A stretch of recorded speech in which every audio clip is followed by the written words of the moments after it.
Okay, great. Awesome. Well, let's get this started. Welcome to the intro session. I'm very excited to be here today. This is the start of the 2023 learning series, where I put basically the best of my work into bite-sized learning once a month. But I'll tell you more about that. So let me first introduce myself. So my name is Claudia Geratz. I am a positive psychologist. I'm a coach and a facilitator. And here's a bit about me. So I'm on a mission, and my mission is to build mental fitness with people in the tech industry, but also in the emerging climate tech space. And I do this because I want to inspire positive transformational change. The work that I do is mainly around one-on-one career and leadership coaching, and also a lot of team coaching that I do for companies and teams, either in group settings or in one-on-one settings. So I have developed a number of very popular learning and development programs on the topic of mental fitness and also well-being in the workplace. And yeah, this is what I do now full-time. But this is not what I've done all my life. In fact, I was where you are probably right now. I was working in tech for 20 years. So I understand the industry very well. I understand that it can be exciting, it can be challenging, but sometimes it can also be a bit worrying, especially right now with all the layoffs. It's a time of a lot of uncertainty. So I hope to bring learning that I picked up through my academic journey as a psychologist and a positive psychologist, and help you basically turn your life at work into something that has a little bit more joy, that is a bit more exciting, where you feel more motivated, and where you feel like you can be more of yourself at work. As people usually pick up when I start speaking, I'm not originally from Ireland, even though I am based in Ireland for the last 14 years. I'm originally from Germany, so I do my work either in English or in German. Both is very good for me. All right, so let's dive in. What we're going to do today. I have a short agenda, so this is basically to set the scene for what's to come. I want to explain to you why we're here today, like why am I here today, and I would also like to hear why you are here today. I will give you a brief overview of the science of happiness. This is where all my work is based in, and we will also cover what you can expect in these learning sessions going forward, how to best prepare, who you can invite if you want to bring your friends and colleagues. And we can also answer all the questions that you might have, either on the topics that I touch on today or something that is on your mind in relation to your own work. So why am I here today? I'm coaching full-time since approximately 4 years. And since the pandemic, I'm doing this as my self-employed person. So I'm working for myself. And in that time span, since 2020, I have worked with a lot of people in tech. And in fact, just at the end of last year, I did a count of how many people I interacted with, either through my one-on-one coaching or through the teamwork that I'm doing. And it's quite a lot of people. So 620 people worked with me, or I had the pleasure working with them since 2022. So I've heard a lot of stories. I have heard a lot of individual stories, a lot of stories from teams.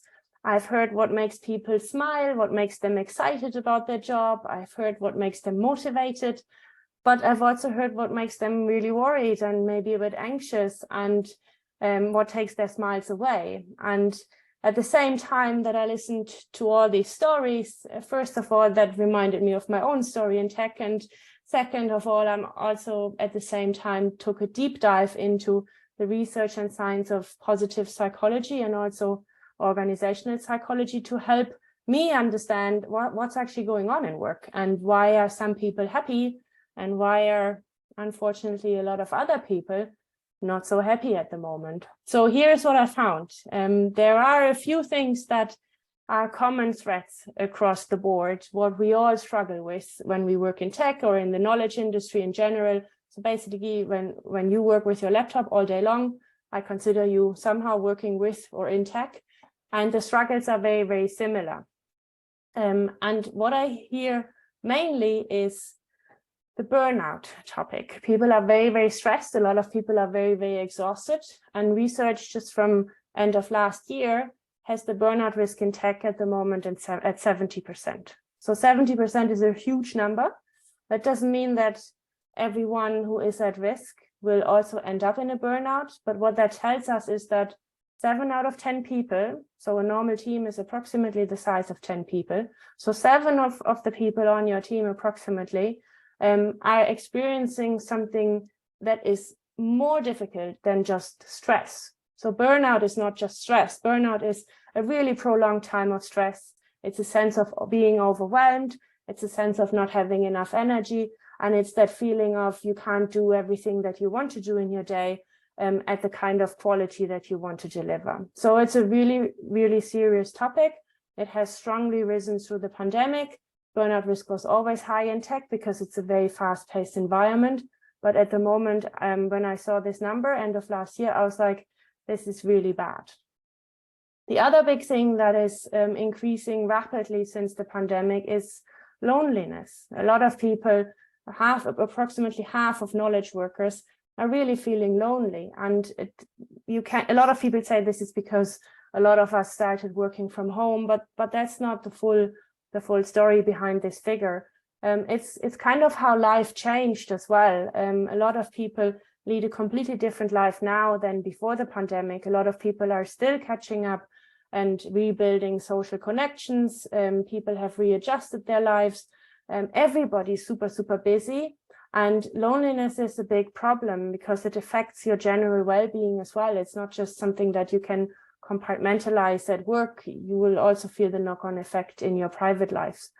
And a lot of people that I work with, they actually come to me and they say, I do feel very lonely, even though I'm very busy at work. I have a fantastic team. We're doing team meetings and stuff like that. And then often when we look at their calendar, there is like meeting after meeting every day, but there is not a single meeting that is just for a chat, that is just without an agenda.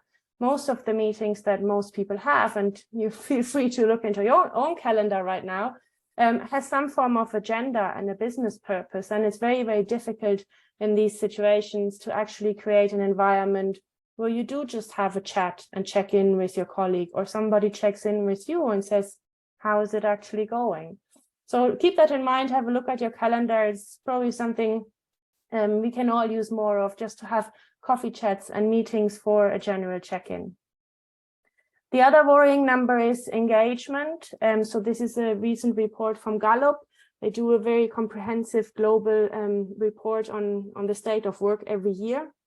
And they measure this for different countries, but also for different regions across the world. So 14% of engagement, that's the number for Europe. So on average, in a European company, only 14% of the people who work there are actually engaged in their work. What does that mean? Engaged people are the ones that actually do their job well. They do it with excitement. They get up in the morning and they're like, yes, I'm ready to rock and roll. And they are also fully present when they work. So that's only 14%. What the other people are doing, it's not that they're not doing anything, but they might be just doing the bare minimum, and they might switch off in between, and they might zone out. Okay, let's try. So these are the numbers that we know from research, we know from global statistics, but we also see them day to day. And the reason why this is happening is because we are living in a time that in academic circles has been coined as a VUCA world. And VUCA stands for volatility, uncertainty, complexity, and ambiguity. So you probably see that in your day-to-day as well. The market we are living in is very volatile. There's a lot of uncertainty. The technology we work with is very, very complex. And it's very difficult to stay up to date. And there's also a lot of ambiguity. Like for many companies, it's not clear, how does hybrid look like? How are the requirements for new joiners? So there is a lot of things you have to navigate on a day-to-day that are actually not very easy, and they take a lot of energy away from us. And we can also see that reflect in trends that we can see on social media. A lot of people last year have talked about quiet quitting or the great resignation. Now we are in a phase of layoffs. So these are all symptoms of a world that moves very, very fast, and sometimes with very little regard of the people who try to catch up. So when you signed up for this webinar, I asked you in the registration link, if you had a magic wand to make work more positive, what would you actually do? So I had a look at your ideas, your magic ideas. What would you change if you had a magic wand? And these are some of the things people said. So somebody said, I would be less anxious, so I do more instead of overthinking and postponing my actions. Another person said, I would be kinder to myself. I think we could all be a bit kinder to ourselves. Another person said if they had a magic wand, they would build their confidence.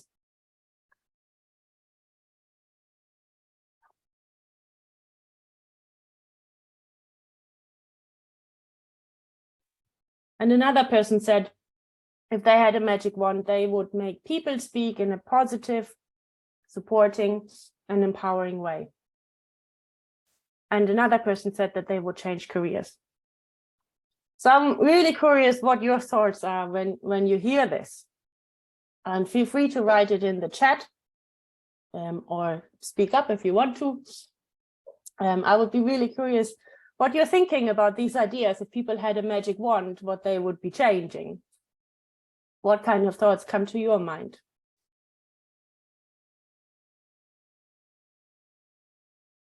So my first thought was, most of these things, you probably don't need a magic wand. Or somebody in the chat says they relate to most of them. Yeah, I get that as well. But then when you look at them, do you really need to have a magic wand to be kinder to yourself?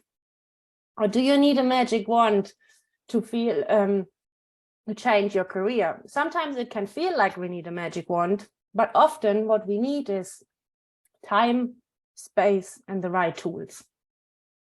If you give yourself the time to think and the space to think outside of the box and have the right tools, you will make decisions with confidence and you will automatically be kinder to yourself.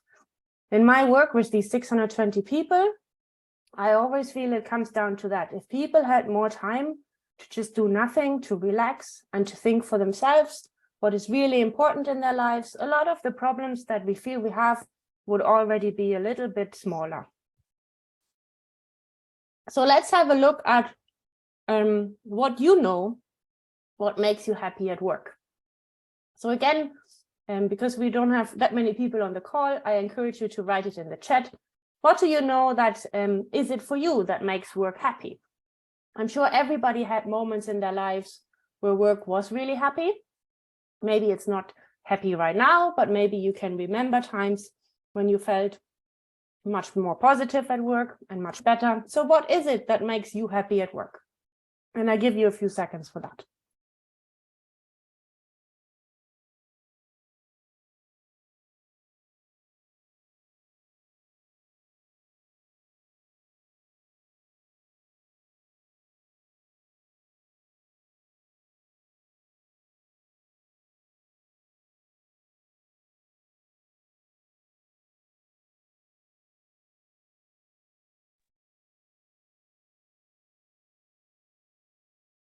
So most of the time, when you take a moment and think about what it is that makes you happy at work, it's two big areas.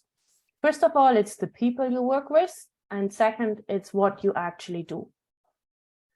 And when you think about the people that are around you, what really makes us happy is when other people care for us, when there is a sense of team spirit, when people are kind and empathetic, when there's inspiring people around us, and when we have a strong sense of connection.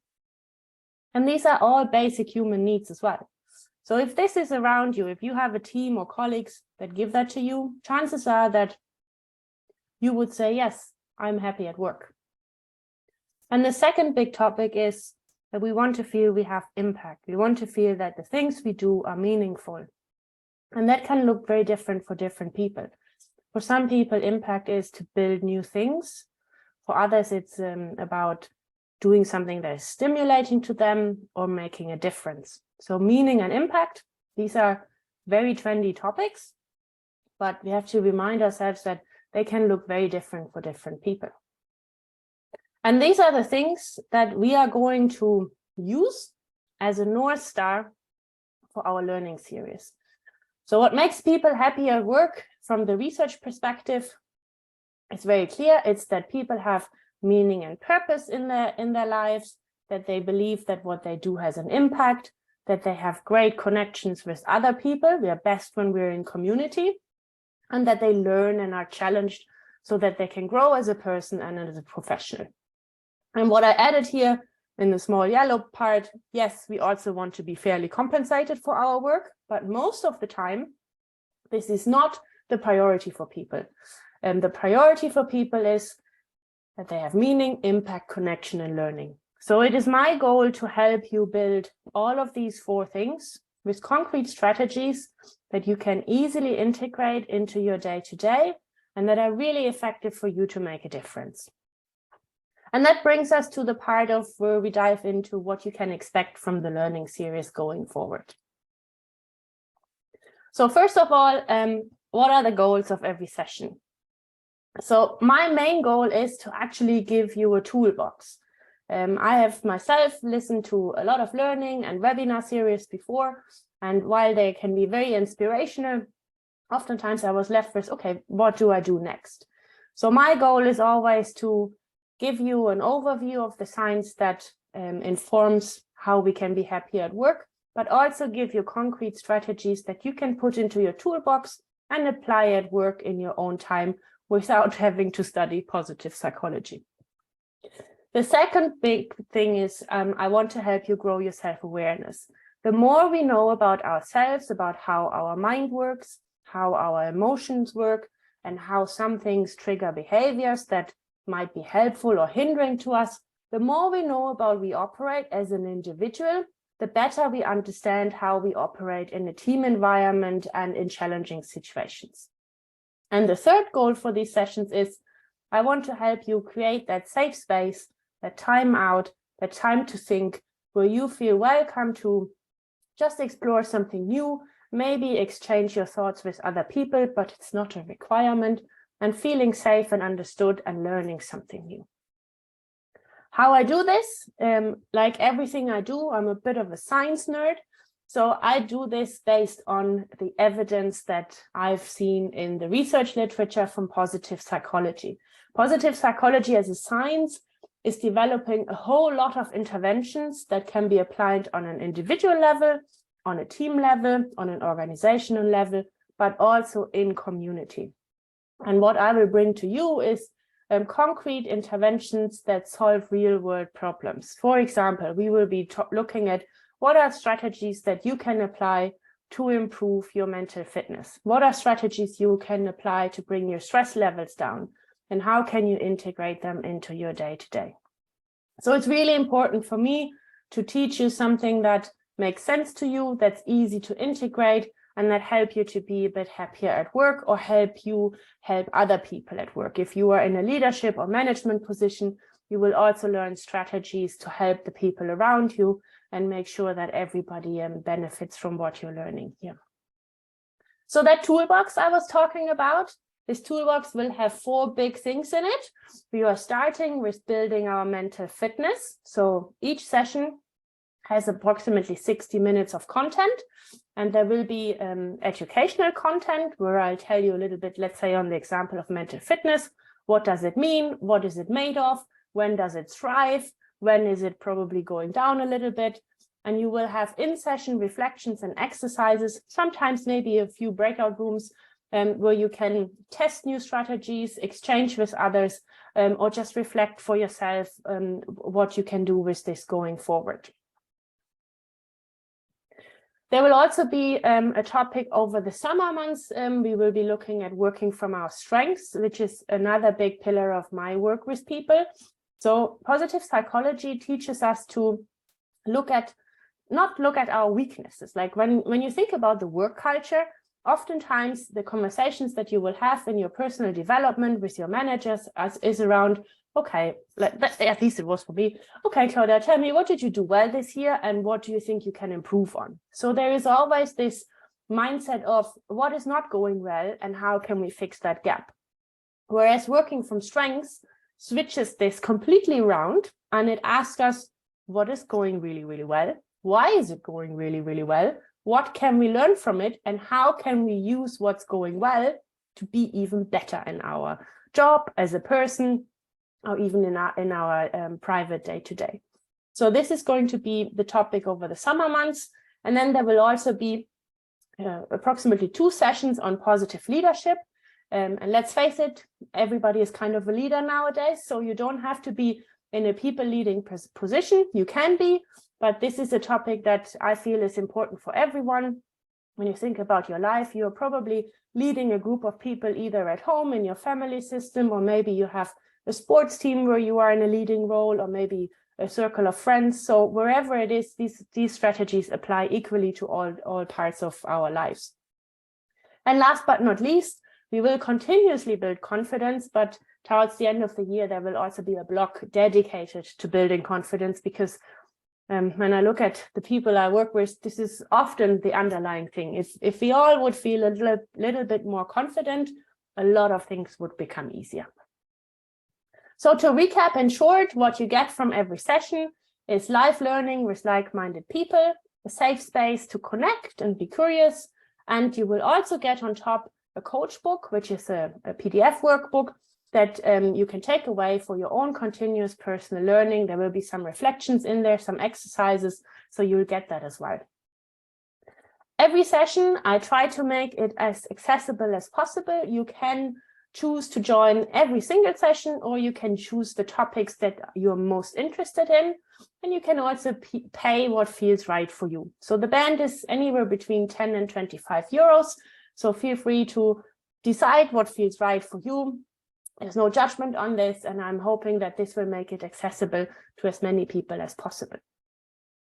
So what's going to happen next? So for everyone who's on the call today, I would encourage you to also sign up for the Mental Fitness Bootcamp, which is happening in 3 weeks from now on the 17th of February. So that will be our first session where we dive into the content, where you learn something new, take some strategies away, and get your first coach book. And for everyone who's on the call today, I will pop a discount code into the chat. So you're most welcome to book that session free of charge, and just book your place on the Mental Fitness Bootcamp. There is also already 2 other sessions released that I would love to invite you to book today as well, which is the Confidence in Times of Change session in March. And in April, we will be looking at how can we manage stress and burnout better, a really, really difficult but important topic to speak about.